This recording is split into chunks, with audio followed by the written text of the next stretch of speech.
संभ्रम शनिवार. आजचा विषय सोशल मीडियाचा दुष्परिणाम असा आहे. सर्वत्र सोशल मीडियाच्या दुष्परिणामाबद्दल बोलत आहेत, परंतु त्याचा सदुपयोग कसा करावा हे तुम्हाला आम्ही सांगणार आहे. आता आम्ही ChatGPT सारख्या ऍप मधून कशी माहिती मिळवू शकतो ते येथे पाहूया. ChatGPT ला प्रश्न विचारू शकतो किंवा सराव करू शकतो.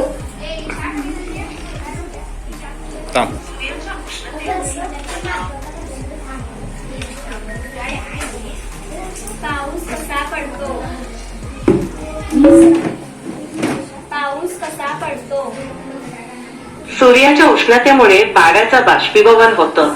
ते वर जाऊन थंड हवेत थेंबांमध्ये रूपांतरित होतो आणि ढग तयार होतात. हे थेंब एकत्र येऊन जड झाली की पावसाच्या रूपाने खाली पडतात. ह्यालाच बाष्पीभवन, संघनन आणि वर्षाव म्हटलं जातं. सोप्या भाषेत पाणी वाफ होतं, ढग बनतात आणि पाऊस पडतो. जगातील सर्वात मोठी नदी कोणती? थांबा जरा, हे कोणत्या निकषानुसार विचारताय यावर अवलंबून आहे. लांबी की पाण्याच्या प्रवाहानुसार? पाण्याच्या प्रवाहानुसार अमेझॉन नदी ही सर्वात मोठी आहे. लांबीबाबत काही वेगळे मतभेद असले तरी शालेय सामान्य ज्ञानासाठी अमेझॉन नदीचं नाव जास्त घेतलं जातं. तुम्हाला ह्याचं थोडक्यात उत्तर हवं आहे का? हो. अमेझॉन नदी ही जगातील सर्वात मोठी नदी आहे पाण्याच्या प्रवाहानुसार. लांबीबाबत काही मतभेद असले तरी शालेय सामान्य ज्ञानासाठी हीच उत्तर साधारणपणे दिलं जातं. अजून काही विचारायचं आहे का की आतासाठी थांबूया?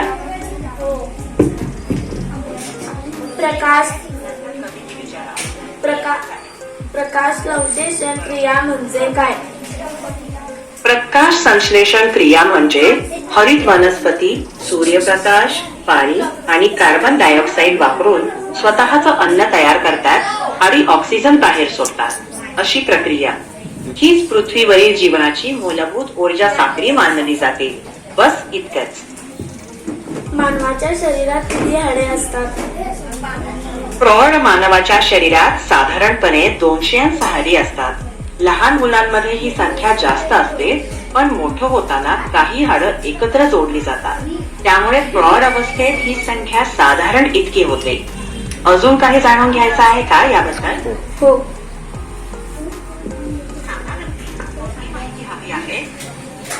प्रकाश संश्लेषण का होते? वनस्पतींना स्वतःचं अन्न तयार करण्यासाठी ऊर्जा हवी असते, म्हणून त्या सूर्यप्रकाशाची ऊर्जा, पाणी आणि कार्बन डायऑक्साईडचा वापर करतात. हरितद्रव्याच्या मदतीने ही प्रक्रिया पार पडते आणि अन्नासोबतच ऑक्सिजनही बाहेर सोडला जातो. हीच प्रक्रिया प्रकाश संश्लेषण म्हणतात आणि जीवनासाठी खूपच महत्वाची आहे. सूर्यापासून चंद्राचे किती अंतर आहे? 1 मिनिट. सूर्यापासून पृथ्वीचे सरासरी अंतर सुमारे 14,96 लाख किलोमीटर आहे, म्हणजे सुमारे 14.6 दशलक्ष किमी. हे अंतर थोडंफार बदलतही असतं, कारण पृथ्वीची कक्षा पूर्णपणे गोल आहे. ती किंचित लंबवर्तुळाकार आहे. सामान्य ज्ञानासाठी हे लक्षात ठेवा. अजून काही हवं का की हवंय? ठीक आहे. जगातील सर्वात मोठा धबधबा कोणता? जगातील सर्वात मोठा पाहते.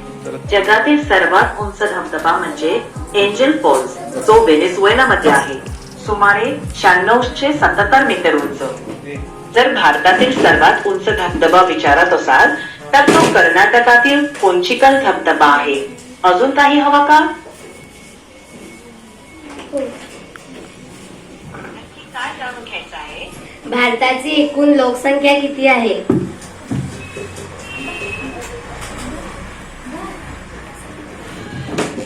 भारताची एकूण लोकसंख्या किती आहे?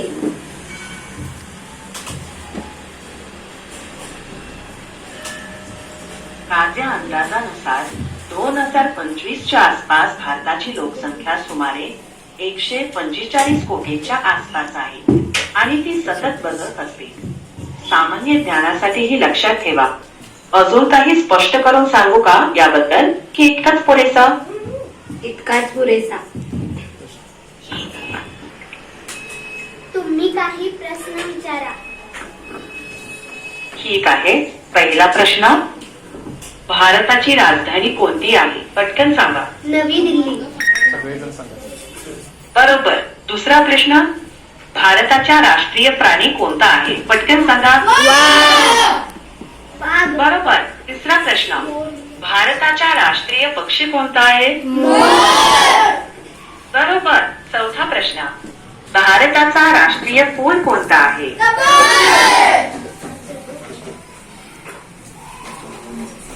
अमर. बरोबर. पाचवा प्रश्न, भारताचा राष्ट्रीय चलन करन्सी कोणता आहे? बरोबर. शेवटचा प्रश्न, भारताचा स्वातंत्र्य दिन कोणत्या तारखेला साजरा करतात? 15 ऑगस्ट. बरोबर. सर्व प्रश्न अचूकपणे उत्तरले तुम्ही. छान काम. आणखी काही हवा आहे का आता?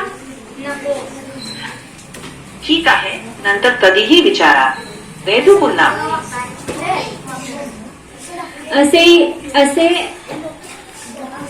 असे भरपूर ॲप आम्हाला उपयोगी आहेत.